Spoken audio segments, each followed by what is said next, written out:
Corona মহামাৰীৰ এই গভীৰ সংকটৰ সময়ত আমি সকলোৱে ঐক্যবদ্ধ হৈ যুঁজিব লাগে। আমি সকলোৱে এই কথা বুজি পাওঁ বাবে আমি সকলো ৰাইজে চৰকাৰ প্ৰশাসনৰ লগত অহৰহভাৱে সহযোগ কৰি আছো।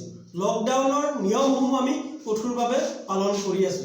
বাহিৰলৈ ওলালেও মাস্ক পিন্ধি বা আমি সামাজিক দূৰত্ব বৰ্তাই ৰাখিবলৈ যত্ন কৰিছো। কিন্তু অত্যন্ত দুৰ্ভাগ্যজনক কথাটো হ'ল দুৰ্নীতিৰ ক্ষেত্ৰত শূন্য সহনশীলতাৰ শ্লোগান দিয়া সৰ্বানন্দ সোণোৱাল চৰকাৰৰ দিনত কৰোনা মহামাৰীৰ নামতো ব্যাপক কেলেংকাৰী সংঘটিত হৈছে বুলি অভিযোগ উত্থাপন হৈছে। কৰোনা মহামাৰীৰ বিৰুদ্ধে যুঁজিবলৈ সৃষ্টি কৰা কোৱাৰেণ্টাইন চেণ্টাৰ আৰু হোম কোৱাৰেণ্টাইনৰ নামত ব্যাপক কেলেংকাৰী সংঘটিত হৈছে বুলি অভিযোগ উত্থাপন হৈছে। চৰকাৰে নিৰ্দেশ কৰা অনুযায়ী কোৱাৰেণ্টাইন চেণ্টাৰত থকা প্ৰতিজন লোকৰ থকা মেলা আৰু খোৱাৰ সুব্যৱস্থা কৰা হৈছে। চৰকাৰে দিয়া নিৰ্দেশনা অনুযায়ী আপোনালোকে জানে মোৰ হাতত চৰকাৰে দিয়া নিৰ্দেশনা পত্ৰ আছে যে কোৱাৰেণ্টাইন চেণ্টাৰত থকা প্ৰতিজন ব্যক্তিৰ বিপৰীতে আইৰন ফল্ডিং সিংগল বেড এটাকে প্ৰদান কৰাটো জৰুৰী। তাৰ লগতে মেট্ৰেছ এটা, বেডশ্বীট এযোৰ, গাৰু কভাৰ এযোৰ, এচি ব্লেংকেট এটা, মস্কিটো নেট এটা, বাকেটছ আৰু মাস্ক এটাকৈ, ডেটল চাবোন এটাকৈ, ডাষ্টবিন 4 ধৰণৰ, আপোনাৰ হালধীয়া, ৰঙা, নীলা আৰু বগা ৰঙৰ লিকুইড হেণ্ড ৱাছ এটাকৈ, হেণ্ড চেনিটাইজাৰ এটাকৈ, ৰিং বাৰ আৰু ট্ৰিপল লেয়াৰ মাস্ক 7টাকৈ আচলতে প্ৰদান কৰিব লাগে। অনুৰূপ ধৰণে কোৱাৰেণ্টাইন চেণ্টাৰত থকা প্ৰতিজন লোকৰ খোৱাৰ বাবদ প্ৰতিদিনে 500 টকাকৈ খৰচ কৰা হ'ব বুলি কোৱা হৈছে।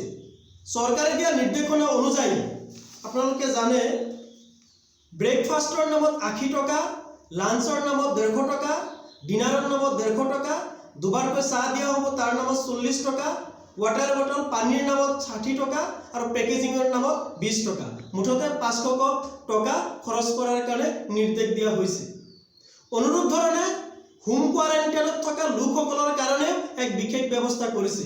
চৰকাৰে দিয়া নিৰ্দেশ অনুযায়ী হোম কোৱাৰেণ্টাইনত থকা লোকসকলক 4জনীয়া যদি পৰিয়াল হয় 1 সপ্তাহ বা 10 দিনৰ কাৰণে চাউল 15 কেজি, দালি 2 কেজি, মিঠাতেল 2 লিটাৰ, নিমখ 1 কেজি, আলু 5 কেজি, পিঁয়াজ 2 কেজি, শাক পাচলি, কণী, গাখীৰ আৰু অন্যান্য অত্যাৱশ্যকীয় সামগ্ৰীৰ কাৰণে মুঠতে 2000 টকাকৈ প্ৰদান কৰাৰ কথা চৰকাৰে ঘোষণা কৰিছিলে বা নিৰ্দেশ প্ৰদান কৰিছে।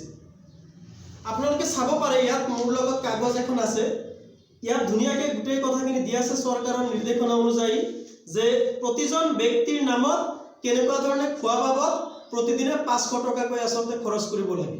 ঠিক অনুৰূপ ধৰণৰ অলপ তলৰ পিনে আছে যে হোম কোৱাৰেণ্টাইনত থকা এটা পৰিয়ালৰ 1 সপ্তাহ বা 10 দিনৰ কাৰণে আচলতে কি বস্তু প্ৰদান কৰিব লাগে বা 2000 টকাটো প্ৰদান কৰিব লাগে সেই কথাটো খুব স্পষ্টকৈ উল্লেখ আছে। ঠিক অনুৰূপ ধৰণে কোৱাৰেণ্টাইন চেণ্টাৰত থকা প্ৰতিজন ব্যক্তিৰ বিপৰীতে যিখিনি ইনফ্ৰাষ্ট্ৰাকচাৰ আৰু যিখিনি হেল্থ হাইজিনৰ ব্যৱস্থা কৰিব লাগে সেই গোটেই কথাখিনি ইয়াত সুন্দৰকৈ আছে।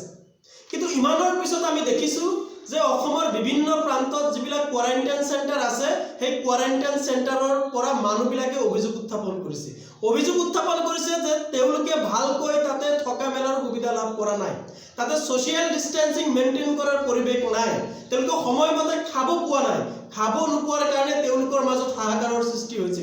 এনেকুৱা ঘটনা ঘটিছে যে অনাহাৰে দিনটো বা নিশাটো তেওঁলোকে কটাবলগীয়া হৈছে।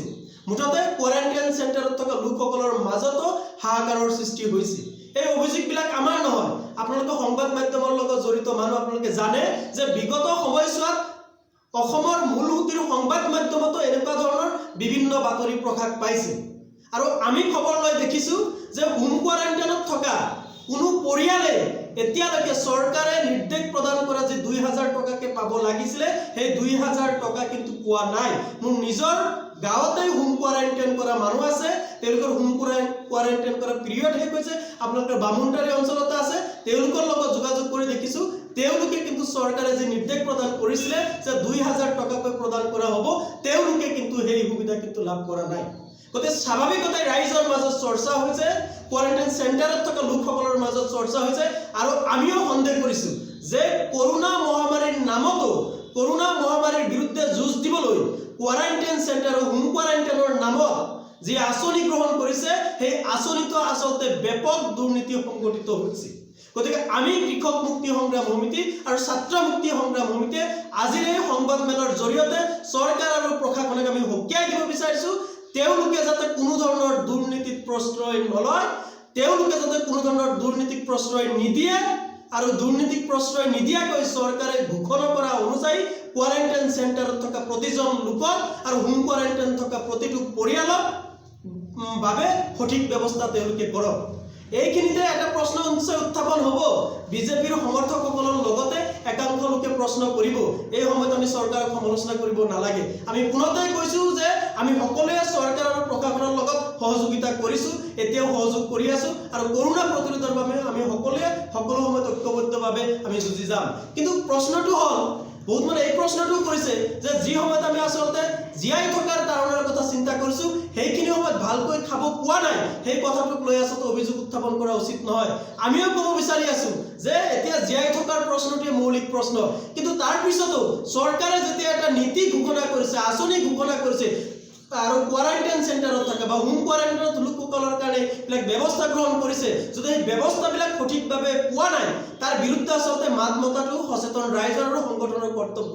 যদি আমি মাত নামাতো তেতিয়াহ'লে আচলতে কৰোনা মহামাৰীৰ সময়তো চৰকাৰ প্ৰশাসনক আচলতে আমি দুৰ্নীতিত লিপ্ত হোৱাৰ আচলতে সুবিধা প্ৰদান কৰিব লাগে, মানে সুবিধা প্ৰদান কৰাৰ নিচিনাকৈ হয়। বহু মানে এই কথাটোও ক'ব, প্ৰতিদিনত এজন মানুহ খোৱা বাবদ 500 টকাৰ আচলতে প্ৰয়োজন আছে নেকি? আমিও প্ৰশ্ন কৰিম, হয়তো 500 টকাৰ প্ৰয়োজন নাই। যদি প্ৰয়োজন নাই তেতিয়াহ'লে চৰকাৰে কিয় এই আঁচনি ঘোষণা কৰিলে? যদি ঘোষণা কৰিছে, ঘোষণা কৰা আঁচনি মতে কাৰ্যকৰী কৰিব লাগিব। নহ'লে আমাৰ সন্দেহ হয় যে তেওঁলোকে আঁচনি ঘোষণাৰ জৰিয়তে আচলতে কোটি কোটি টকাৰ আচলতে দুৰ্নীতি সংঘটিত কৰাৰ কাৰণে আচলতে ফাণ্ড পাতিছে, সেইটো কিন্তু আমি সন্দেহ কৰিম। সেইকাৰণে পুনৰবাৰ আমি কৃষক মুক্তি সংগ্ৰাম সমিতি আৰু ছাত্ৰ মুক্তি সংগ্ৰাম সমিতিয়ে কোৱাৰেণ্টাইন চেণ্টাৰ আৰু হোম কোৱাৰেণ্টাইনৰ নামত যি দুৰ্নীতি সংঘটিত হৈ আছে সেই দুৰ্নীতি বন্ধ কৰিব লাগে আৰু চৰকাৰে ঘোষণা কৰা অনুযায়ী হোম কোৱাৰেণ্টাইন আৰু কোৱাৰেণ্টাইন চেণ্টাৰত থকা লোকসকলক সুবিধা প্ৰদান কৰিব লাগে, এয়াই আমাৰ মূল দাবী।